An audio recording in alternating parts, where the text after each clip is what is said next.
12.3 비상계엄을 위로부터의 내란으로 규정하며 한덕수 전 국무총리에게 1심 징역 23년을 선고한 이진관 부장판사.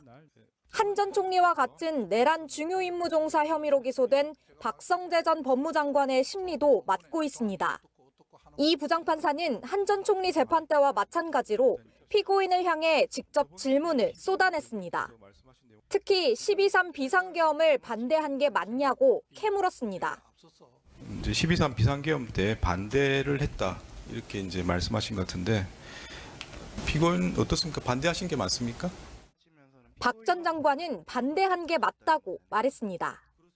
제가 대통령께서 그 계엄을 선포한다는 것에 대한 여러 가지 문제점과 이야기를 하면서 그 반대를 했던 것은 사실입니다.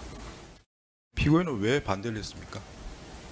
그 상황이 계엄으로 해결할 수 있는 그런 전국에 대통령께서 우려하는 여러 가지 문제점들을 해결할 수 있는 상황은 아니라고 우선. 질문은 이어졌습니다. 그러면 비상계엄을 할 요건에 해당되지 않는다 그 말씀이신가요? 그 부분을 법률적으로 하나하나 따져서 말씀드리지 못한 부분은 그 당시에 말씀을 듣고 너무 당황해서 제가 그 하나하나를 따져서 말씀드리지 못한 부분은 대단히 아쉽고 유감스럽게 생각합니다. 이 부장판사는 차차 증인신문을 하면서 필요한 부분을 더 확인해 보겠다고 말했습니다. 이날 공판에는 비상계엄 선포 직후 소집된 법무부의 비상간부회의를 거부한 류혁 전 법무부 감찰관이 증인으로 출석했습니다. 류 전 감찰관은 당시 박 전 장관이 계엄 후속 조치를 논의하는 것으로 생각했다며 박 전 장관이 앉아서 회의를 주재하고 있는 모습이 창피하게 느껴졌다고 말했습니다. 재판부는 오는 23일 세 번째 공판기일을 열고 승재현 전 법무부 인권국장 등에 대한 증인신문을 진행하기로 했습니다. 자, 요거 되게 중요해요. 이게 뭐냐면 너 반대했다고 했지? 예, 반대했습니다. 그런데 법률적으로 하나 따져가지고 반대하지 못한 게 아쉽다고 한 거야. 네. 그러니까 지가 생각할 때 법률적으로 다 위반이라는 거예요. 그렇죠. 네. 그래서 내가 이걸 디테일하게 요게 위법이고 했으면 윤석열이도 이 계엄 안 했을 텐데 내가 그걸 못한 게 아쉽다는 거거든요. 네. 이거는 거의 자백 아닙니까? 자백이에요. 네. 그러니까 위법했다는 걸 본인은 명백히 인식했다는 거죠. 그렇습니다. 네. 근데 지금 와서 보니까 이제 위법성 인식이 없었다는 이유로 이제 영장을 기각해 준 거잖아요. 박정호, 말이 안 되는 남세진, 거죠. 박정호 얼굴 보고 가야지. 아니 이게 너무 심하잖아. 맞아. 야, 이거는 근데 굉장히 중요한 포인트입니다. 맞아요. 그렇죠. 네. 판사가 제대로 짚은 것 같아요. 와, 이거 그렇게 제대로. 연결하니까 진짜 자백이네. 이 그러면 기각 사유랑도 안 맞는 거고 영장 기각 사유. 그렇습니다. 박성재가 지금 그렇게 얘기한 겁니다. 네, 요거 맞네요. 법률적으로요. 요거 하나하나 다 이거 위법한 거 알려줬으면 이거 안 했을 텐데 요거 아니 네. 그리고 위법성의 인식이 없으면은 그 수용 인원에 대한 보고서 그거 왜 없앱니까? 그러니까. 박성주 자기가 다 없앤 거예요. 증거인멸을 왜 합니까? 위법하다는 걸 아니까 그걸 없앤 거죠. 네. 그래서 영장 판사들도 다 문제가 지금 너무 예, 많아가지고. 그렇습니다. 네, 한숨 나오는 사법부 이야기를 좀 해야 될 것 같습니다. 사법부도 문제고 이 특검 1차 특검 수사도 좀 문제였던 것 같은데요. 관련 이야기 지금부터 좀 해보겠습니다. 검사 출신 김상мен이 나와. 김상민이 기억하시죠? 네. 김건희가 공천을 챙겨주려고 했습니다. 네. 그리고 코인왕으로부터 차량을 제공받았습니다. 네. 그리고 경선에서 떨어졌어요. 네. 그러자 국정원 법률특보로 갑니다. 맞아요. 거기에서 한 짓이 뭡니까? 이재명 대표의 테러 사건을 축소했습니다. 아, 맞아요. 그게 김상민이야. 예. 아시겠죠? 예. 이런 김상민에 대한 1심 선고가 어제 있었는데요. 정말 처참합니다. 일단 구형에 대해서 한번 살펴보고 가겠습니다. 일단 청탁금지법 위반. 이게 이제 이우환 화백의 그림을 선물해주고 공천 받았다. 김건희한테. 네. 그게 이제 특검에서는 징역 3년을 구형을 했고요. 그렇습니다. 존 버킴한테 그 차량 그렇지. 받은 거. 예. 요게 이제 정치자금법 위반인데 특검에서는 징역 3년에 추징금 4,100여만 원을 구형을 했었습니다. 그렇습니다. 자, 그러면 먼저 위에 거 청탁금지법 위반에 대해서 어떻게 판단했는지 보겠습니다. 네. 이완 화백 그림 나온 거 알지? 알죠. 그 막 감추려고 하고 예. 오빠가 김진호. 기억나지? 예. 그것에 대해서 판사가 어떻게 판단했느냐? 소개 부탁드립니다. 이현복 부장판사의 판단입니다. 특검이 제출한 증거만으로는 김상민 전 검사가 그림을 실제 구매했다거나 이를 김건희 여사에게 전달했다는 점이 합리적 의심의 여지 없이 증명됐다고 보기 어렵다. 자, 이렇게 얘기했지. 예. 자, 그러면 이 얘기를 언론에서 안 하더라.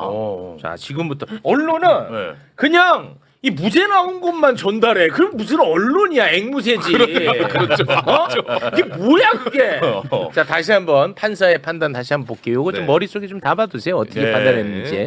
뭐 김건희랑 관련 없다는 거야. 네. 맞지?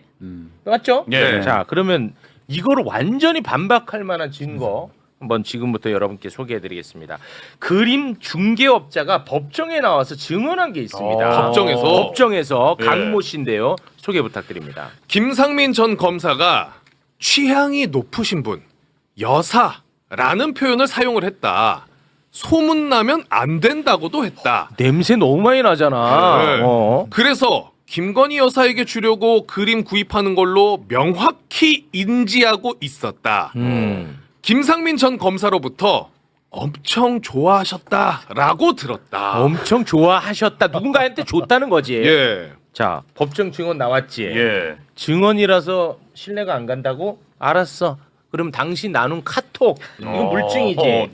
중개업자 강모 씨가 21g 알지? 21g 대표한테 카톡을 보낸 게 나왔습니다.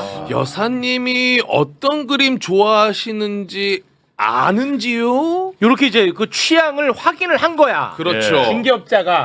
중개업자가 김건희의 취향을 확인한 다음에 김상민에게 알려주는 카톡이 또 나왔어. 한국 화가는 단색화를 좋아하신다네 라고 김상민한테 보냅니다. 어때? 그리고 김상민은요 위증 교사 혐의로도 처벌받아야 된다고 생각합니다. 왜냐? 그림 중개업자의 법정 증언이 있거든요. 김상민 전 검사가 특검 조사 때 어떻게 대답할지 알려줬다. 다른 사람 의뢰로 그림 산 것처럼 진술해달라고 말했다. 자, 또 다른 중개업자도 증언한 게 있습니다. 김상민 전 검사가 아이폰으로 교체하고 필요시 변호인도 구해주겠다고 한 말을 들었다. 와, 야, 이거는 아니, 이 내용 하나도 못 봤는데. 안 나와. 아니 근데 이게 무죄예요. 근데 이게 이현복 판사 앞에서 다 법정에서 증언을 했다는 거죠? 법정 증언이잖아. 몰래 증언이 아니고. 근데 이거는 카톡 그럼 내가 뭐 카톡을 해킹했니? 야, 이게 다 있잖아. 근데 무죄. 김건희랑 연결된 거는. 근데 아까 존버킴한테 존버킴. 받은 거는 예, 그 리스- 유죄 나왔거든. 예. 그건 김건희랑 아무 상관 없어. 예. 맞아요. 그거는 유죄.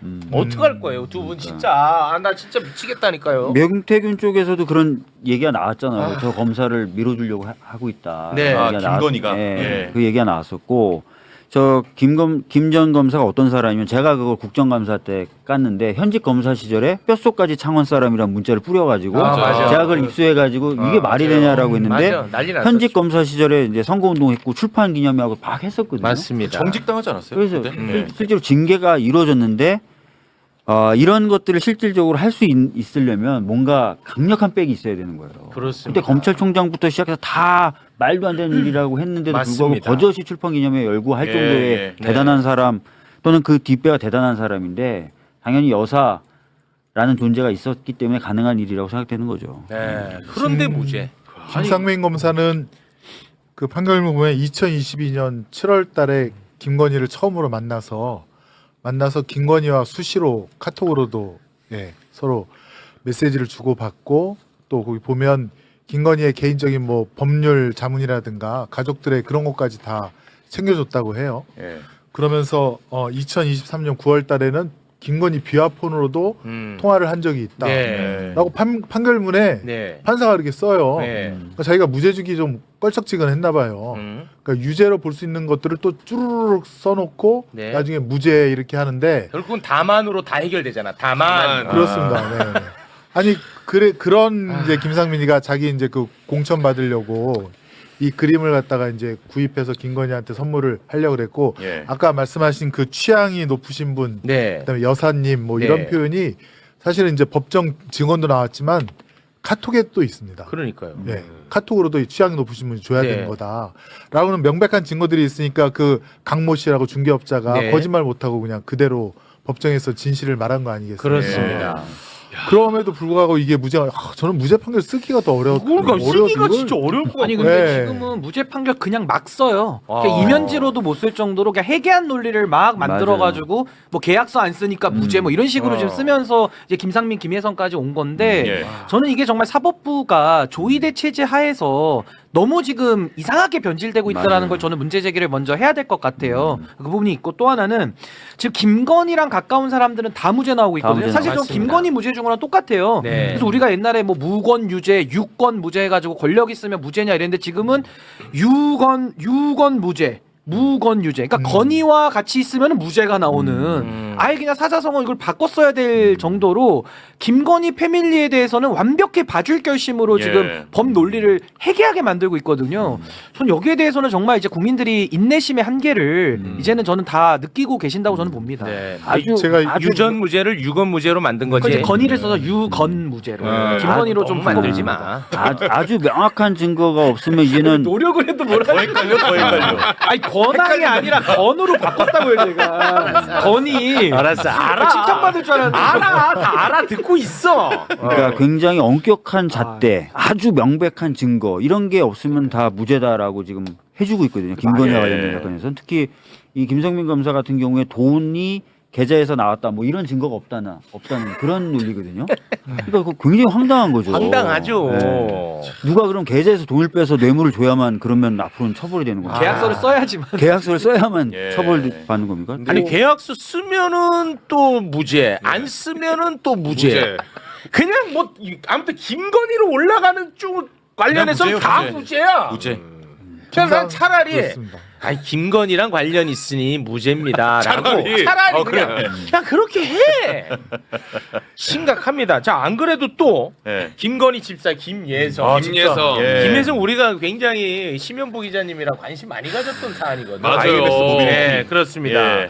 유력한 기업들이 김예성의 IMS 모빌리티에 184억을 투자했거든요.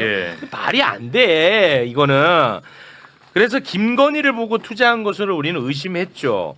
그런데 그 김예성이가 그중에 48억 원을 빼돌린 혐의로 김건희 특검이 기소를 했거든요. 자, 일단 구형부터 보겠습니다. 말씀해 주신 것처럼 IMS 모빌리티 관련해서 48억 4,700여만 원 정도를 횡령한 걸로 혐의를 받았고 구형은 징역 8년에 추징금 4억 3,233만 원이었습니다.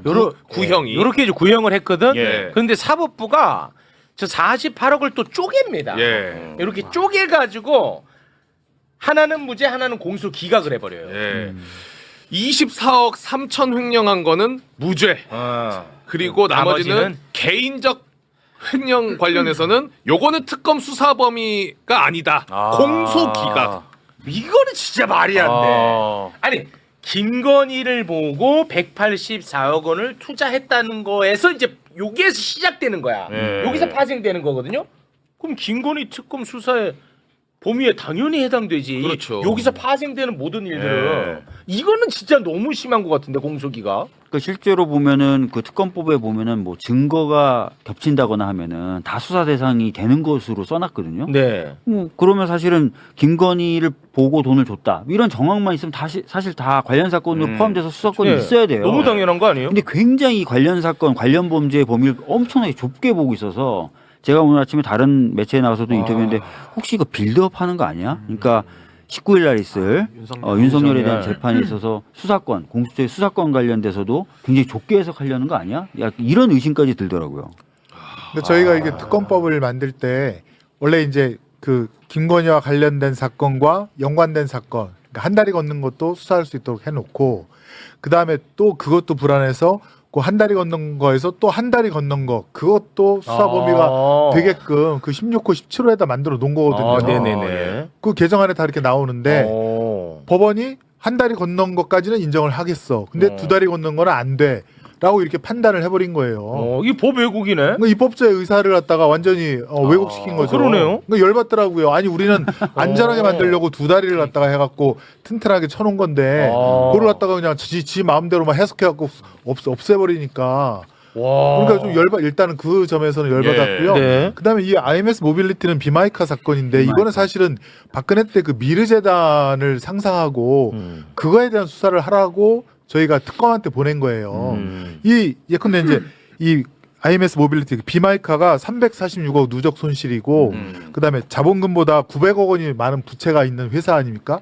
이런 회사에 어떤 기업이 50억씩 투자해서 184억을 만듭니까? 그렇죠.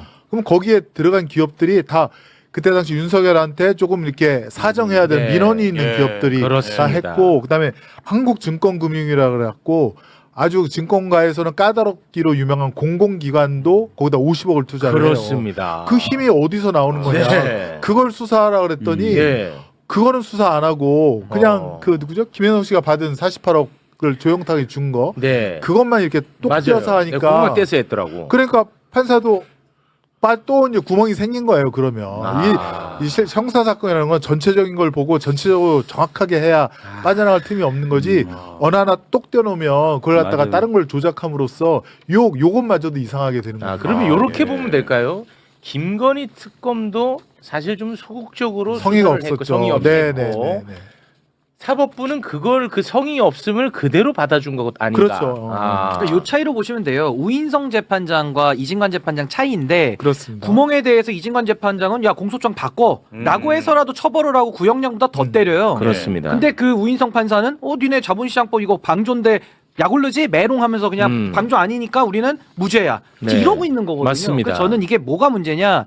박근혜 최순실 국정농단보다 더 심각한 이건 검찰권 사유화까지 더해진 사건인데 당시에는 박근혜와 최순실을 가운데 박아놓고 나머지 잔가지들을 묶어서 처리를 한 거예요. 그래서 일괄 정리가 됐는데 지금은 V제로 김건희를 오히려 빼버리고 공범관계를 다 횟감 뜨듯이 다 슬라이스로 나눠서 하니까 수사와 기소가 일단 부실했고 그걸 구멍 삼아가지고 또 사법부는 옳았구나 하고 거기에 맞아. 박수 쳐주고 있는 거거든요. 맞아. 그러니까 이거는 정말 쪼개기 개념을 검찰과 법원에서 둘 다 악용을 해서 최악의 사례를 지금 만들어냈기 때문에 만약에 이렇게 가잖아요. 누가 가장 억울한지 아십니까? 최순실이 지금 법정에서 맞아요. 네. 구명운동 해달라고 할 지경이에요. 이렇게 너는 되면. 뭐 맨날 최순실 꺼내달래. 너 뭐 돈 받았니? 비유로. 비유로 네. 최순실이 당연히 처벌받듯이 이 사람들도 처벌을 받아야죠. 그렇습니다. 정확한 이건 아닙니다, 말씀이신데요. 저는. 네. 이 모든 사건의 중심에는 김건희가 있습니다. 김건희가. 네, 맞아요. 그 옆에는 최은순과 김진우가 있고 예. 근데 그거를 쏙 빼놓고 수사를 하고 기소를 하니까 뭔가 엉성하고 연결이 안 되는 거예요. 사실은 조영탁이나 김혜성도 이 사실 비마이카 IMS 모빌리티가 과연 이들의 것인지 아니면 이게 김건희 그 일가의 것인지 그것도 사실은 추적을 해야 되는데 핵심들을 쑥 빼버리고 교집합을 없애버리니까 부실하고 허황된 이런 기소가 되고 네. 자꾸 무죄나 이렇게 나오는 거죠. 비슷한 사건이 커버나 컨텐츠 관련된 후원인데요. 이 특검이 커버나 컨텐츠 관련돼서도 추가적으로 기소하거나 한 게 없어요. 없어요. 커버나 컨텐츠도 대기업의 후원을 받거든요. 네. 근데 누구 때문에 후원을 했겠습니까? 다 김건희 때문에 후원을 한 건데 윤석열은 이 김건희. 부분에 대해서 추가적인 기소나 이런 게 없었고 똑같은데 이 비마이카도 누구 때문에 돈을 넣겠어요. 근데 김건희로 보이잖아요. 제대로 수사가 안 된 거죠. 그러니까 그래? 권력농단인데 권력을 빼고서 처리하니까 아무것도 안 맞는 아무것도 거예요. 안 지금. 맞- 안 권력농단 맞는 사건. 네. 근데 제가 뭐 법은 잘 모르지만 이 뭐 법적인 내용을 다룰 때마다 법조인들이 항상 했던 말이 뭐냐? 공소 기각은 거의 현실 사회에서는 없다. 없어요. 이런 맞아요. 얘기가 항상 들어왔거든. 저도, 그걸 제일 많이 강력하게 들었던 기억이 뭐냐면 그 간첩 조작 사건 관련해 가지고 안동환 검사라고 있어요. 네. 대법원에서 너 보복 기소했다. 그때 이제 뭐 그런 얘기가 나왔었는데 그래가지고 이제 1호 탄핵 대상이 됐었던 거거든요. 맞아요. 그런데 이 특검 관련해 가지고는 공소 기각이 지금 벌써 3건째입니다. 그렇게 보기 힘들다는 게 그렇게 보기 어렵다는 게. 일단 양평고속도로 특혜 의혹 관련 뇌물 혐의로 기소된 국토부 서기관 공소 기각. 전성배를 통한 통일교 현안 청탁한 혐의로 기소된 윤영호 공소 기각. 와. 그리고 방금 다룬 김혜성 공소 기각. 와. 지금 연짝으로 몇 번을 보는 거예요? 그러니까 이렇게 의심을 안 할 수가 없어요. 지금 민주당 같은 경우에는 사법개혁 2월 중에 처리한다라는 의지를 예. 표명하고 있단 말이에요. 근데 거기에 대해서 대놓고 지금 대법원이 반대를 하고 있어. 이거는 뭐 그냥 대놓고 하고 있습니다. 네. 전 법원행정처장도 나와서 반대하고 현 법원행정처장 반대하고 대법에서도 반대하고 간담회 할 때도 반대하고 있어요. 그래서 걔네들이 보란 듯이 뭔가 지금 맥락을 갖고 이렇게 방해하는 거 아닌가 하는 의심이 듭니다. 어떻게 보고 계십니까? 예, 말씀하시죠. 본안 판단을 안 하고 공소기각으로 날려버리라고 하는 어떤 해석상의 지침 뭐 이런 게 있지 않은가 저도 의심을 합니다. 지금 이제 이번에 선고한 판사들 보면 역시 조희대 사단이거든요. 조희대 재판연구원이었거나 조희대의 어떤 사단으로 볼 수 있는 사람들이 지금 다 서울 형사 중앙 법원장 그러니까 재판장으로 다 와 있어요. 와 있는데 거기서 일단은 본안 판단은 껄끄러우니까 네. 그냥 공소기각으로 날려라. 그런 지침이 내려오지 않고서야 이렇게 동시다발적으로 싹 나올 수가 없는 것이고 아까 말씀드렸지만 저희가 특검법은 본류와 한 단계 두 다리 건너까지 할 수 있도록 해놨는데 아예 그거를 뭐 법원 행정처든 어디서 이 두 다리까지는 안 된다라고 하는 지침을 내려준 것이 아닌가. 그거에 따라서 그래서 공소기각을 정말 인생에 살면서 한 번 보기 힘들다는 그 공소기각을 이렇게 연달아서 한 것이 아닌가 싶어요. 진짜 심각하네. 이 심각하네. 그래서 진짜. 제가 걱정된다는 거예요. 이게 만약에 그렇게 조직적인 움직임이라면 이 수사권의 범위에 대한 엄격한 해석을 조직적으로 하고 있는 거라면 과거에 양승태 대법원장 시절에 양승태 대법원장이 문제되니까 직권남용에 대한 판례를 조금씩 계속 수정하면서 굉장히 엄격하게 적용되도록 판례를 변경해 놓고 결국 양승태 대법원장 빠져나갔잖아요. 그것처럼 일종의 빌드업 작업처럼 돼서 이제 19일 날 있을 윤석열에 대한 판단에서도 공수처에 대한 수사권의 범위를 엄격하게 들이대야 된다라고 하면서 원래 직위원이 구속을 취소할 때 그 얘기를 해놨었거든요. 과연 수사권이 있는지를 봐야 된다. 예, 위에다 물어봐야 된다고 했었어요. 했잖아요. 네. 그래서 그런 부분이 지금 걱정이 좀 되는 거예요. 그렇진 않을 가능성이 좀 아니, 갑자기 그래서 진짜 그 생각이 나네요. 저는 지금 이 상황을 전 심각한 위기와 전쟁 상황으로 전 인식을 해야 된다는 입장이고 이걸 사법개혁이라는 제도개혁으로 저는 풀 게 아니라 사실은 지기현 때부터 조희대 때부터 하나하나 봐주다 보니까 이놈들이 어떻게 보면 사실상 간이 해도 된다고 배밖에 생각하는 나온 거야. 거죠. 그렇죠. 왜냐하면 누가 신호 위반을 해도 경찰이 호루라기를 불지 않아요. 그렇죠. 이하상에게 간이 배밖에 나온 것과 똑같은 거 그렇죠. 아닙니까? 아니 그래서 저는 제도개혁 전 찬성론자고 네. 저는 심지어 재판 헌법 소원까지도 찬성하는 입장이에요. 네. 근데 그럼에도 불구하고 지금 이 내란의 잔당들을 처리하기 위해서는 네. 휴먼 에러, 그렇지. 불난 곳에 대해서 소화기를 팍 뿌려야 되는 거 아니냐 힘을 모아서. 그래서 저는 이 조희대를 바로잡는 게 지금 전 가장 급선무인데 네. 거기에는 일반 평판사들이나 내지는 법원 노조나 이런 사람들까지도 전 힘을 더 모아야 된다고 생각하거든요. 네. 그런 차원에서는요. 이게 조희대에 대한 저는 문제 제기를 저는 매듭을 좀 져야 된다고 봅니다. 어차피 한 번은 넘어가야 될 고난이라면 매는 맞아야 되는 거고요. 네. 저는 만약에 그게 너무 부담스럽다 그러면 탄핵을 말씀하시는 거죠? 탄핵까지 네. 열어놓고 국정조사를 해서 매듭을 지고 호루라기를 불어야 되는 거고 두 네. 번째는 내란특별법에 사실은 알박기 인사 취소를 저는 꼭 주장을 했었거든요. 근데 조희대에 대해서는 특검이 좋은 논거도 줬잖아요. 윤석열이가 1년 전부터 획책했다는 거 아닙니까? 네. 근데 조희대 임명이 윤석열이 내란을 기획했을 때 임명을 한 인사가 조희대 대법원장이에요. 네. 그럼 조희대에 대해서는 저는 충분히 책임을 물을 근거가 있기 때문에 내란 알박기 취소법을 만들어서 위헌심사 받더라도 전 한 번은 이거 국회에서 정리를 해야지 이런 거 안 하고 그냥 제도 개혁하겠습니다. 대법관 늘립니다. 뭐 하면 저도 찬성하는 입장이지만 이게 전쟁 중에 맞는 방법이냐.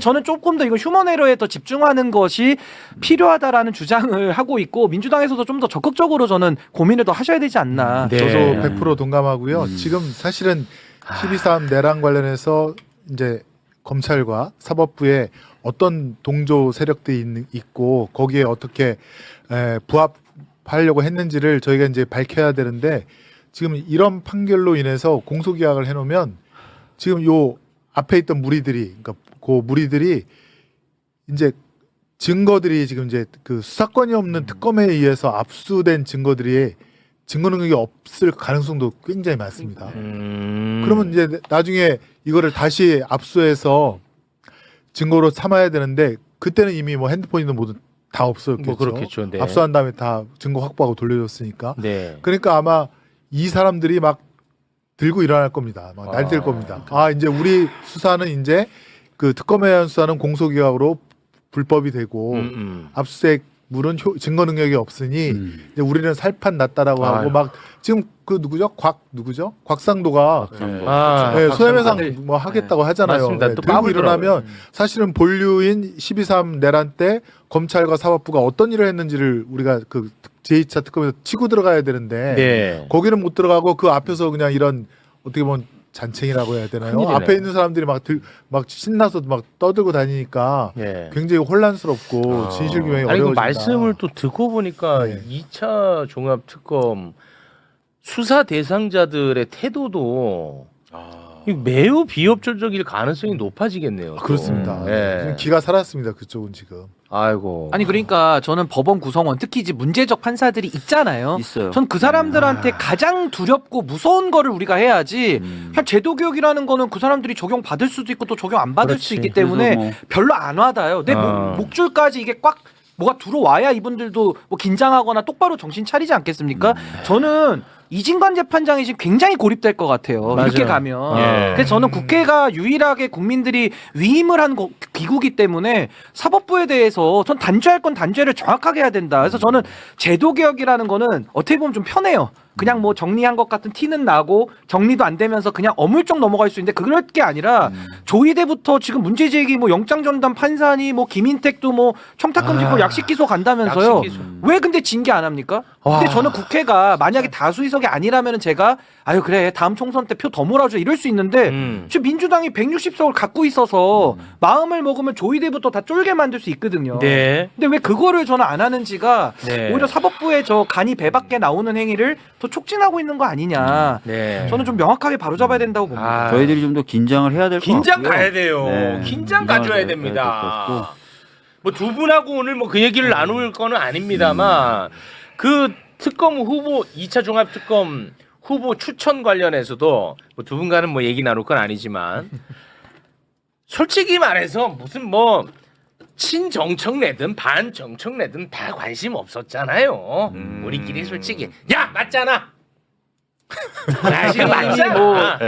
뭐 그렇게 볼 수는 있는데 어쨌든 그 특검을 추천하는 과정이나 내용은 뭐 완벽히 잘못됐기 때문에 네. 뭐 그렇게 해서 어물쩍 넘어갈 수 있는 일은 아니지 않을까. 네, 그 이따가 이게 그거는 심각한 뭐 또 깊이 있게 문제입니다. 다루도록 하겠습니다. 아까 뭐 이중관 판사 얘기를 했으니까 이중관 판사 이야기 잠깐 좀 나눠보도록 하겠습니다. 이중관 판사는 진짜 그래도 마지막 보루야. 아, 저희 희망입니다. 야, 희망. 상식적이고 예. 또 게다가 예리해. 예. 예. 영장 전담 판사 박정호는 꼭 기억해라. 예. 이거는 잊어서는 안 돼요. 박정호. 박정호. 박정호. 지금 내란 중요 임무 종사 혐의를 받고 있는 박성재가 지금 밖에 나와 있는 거는 박정호가 풀어줬기 때문에 예. 왜 풀어줬냐? 박성재는 위법성 인식이 없을 수도 있잖아 라고 해서 풀어줬어요. 네. 그런데 이진관 판사가 박성재는 위법성 인식이 있었던 것 같습니다. 국민 여러분 하고 국민에게 완전히 적나라하게 드러내는 장면이 연출이 됐습니다. 예. 함께 보시죠. 이제 12.3 비상계엄 때 반대를 했다 이렇게 이제 말씀하신 것 같은데 피고인 어떻습니까? 반대하신 게 맞습니까?